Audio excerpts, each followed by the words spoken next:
Hey, what's going on, guys? Welcome back to the channel. And today we're going to do something a little bit different. This is going to be my first video in the AP Computer Science series. And in this series, we're just going to go through different free response questions where the principles that we use in these problems could possibly be used on the actual AP test when you take it. Um, this one in particular that we're going to do today is very easy. And progressively, this is how I plan to do it. Progressively, they're just going to get harder over time. I might just bunch them up, do a bunch of them that are easy, then a bunch of them that are medium, and then a bunch of them that are hard. I don't know how I'm going to do it, but this one in particular should be easy. So, given an array of scores, we're going to return true if each score is equal or greater than the one before. And the precondition for the array is that it will be at least two values long. So in all of these, and whenever we do free response, we know that we have to write a method. And we're going to come down here and write public. We're going to write, this is our method. We're going to write public Boolean. And the reason why I'm doing Boolean is because we're returning true if so-and-so is like correct. So we're going to return true or false. That's why we need to do Boolean. Public Boolean, and we can name it is increasing. And increasing. There we go. And we're going to accept an integer array as our parameter because we're given an array of scores. So we can name it int and then scores. And then come here. So here we go. Here is our method. And ignore this this error. This will go away once we add a return statement, as you see here. So the first thing that we need to do is we know that we need a for loop to run through an array, any array that we're given. So, or you don't need a for loop, you can use a while loop, but you can use whatever you want. Just I use for loops whenever I run through arrays, so that's what we're going to use today. So for int I equals 0, and I am screwing up right now on my typing. For int I equals 0, I is less than arr.length, I plus plus. Okay.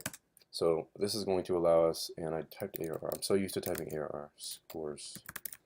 Okay, so for int I equals 0, I is less than scores.length, I plus plus. This is going to allow us to run through the entire array.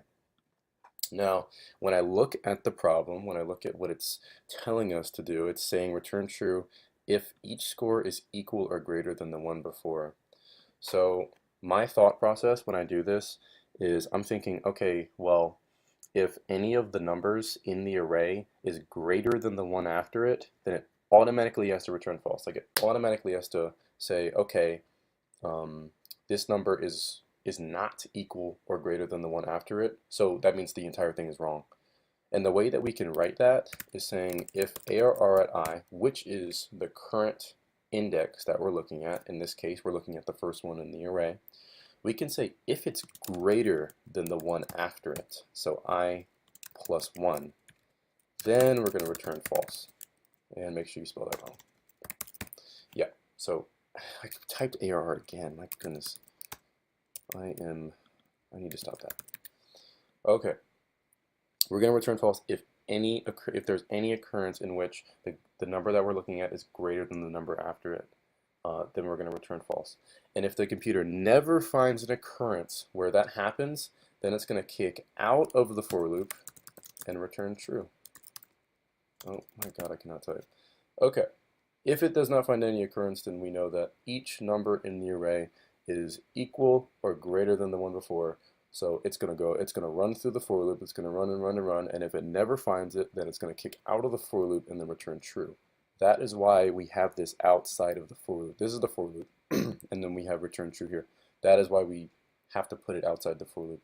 If we put it inside of the for loop, if we put it like say here, then not each time, but on the first go, on the first check that it would do, it would say if scores at I is greater than scores at I, if it's greater than scores at I plus 1, let's say that it's not greater than, then it's going to automatically return true.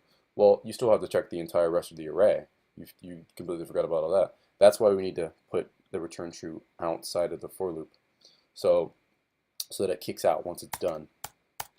And one thing that I do need to do whenever you use I plus 1, or if you use I minus 1 or I plus 2, whatever, if you're ever adding to the index or subtracting to the index that you're checking, then you have to edit the scores.length. You have to edit how much you're checking. In this case, we're doing I plus 1, which means we have to do scores.length minus 1. And we do this so that it does not go out of bounds. That's the main reason why we have to do this. Because let's say it's checking the last index in the array, it's going to say if scores at I, which is the last index in the array, is greater than scores at I plus 1, well, there is no scores at I plus 1 because there's nothing after it. It's the last one in the array. That's why we have to do scores.length minus 1. Okay, so this is the entire method, and we can come up here and we can make an array. We can say int ARR equals, and then we can give it some values, and we can test and see if this is correct. So we can say int ARR equals 1, 2, 3. So as we know, this should be correct. This should be true because each score is equal or greater than the one before it. And we can go ahead and print out, we can say system.out.println. We can go ahead and print out, let's see, is increasing, and then ARR. And what this is going to do is call the method, wait, hang on, why do I have it here? Oh, change is increasing to static. Okay, I forgot to do that. Alright, so yeah, just add the static there if you're ever going to run this on a computer, because it's eventually going to change. That's what static means. But I'm getting off topic. 1, 2, and 3 is increasing. It is, each number is equal or greater than the one before it, so this should print out true. So let's go down here, let's run it, and let's see. And as we see, it does print out true. And we can do a couple more examples. We can say, let's see, we can say like -5, 3, 4, 7, -4. And obviously this should be false because it's not increasing all the way. And as we see, it says false. And then we can do one more where two of the numbers are the same. So we can say 1, 1, 1, 2, 2, 3, 5, 7, and then 9, 9. And this should also be true because it's always increasing. Or not increase, it's always, each number is always equal or greater than the one before it, even though there are repeats. And as we see, it is true.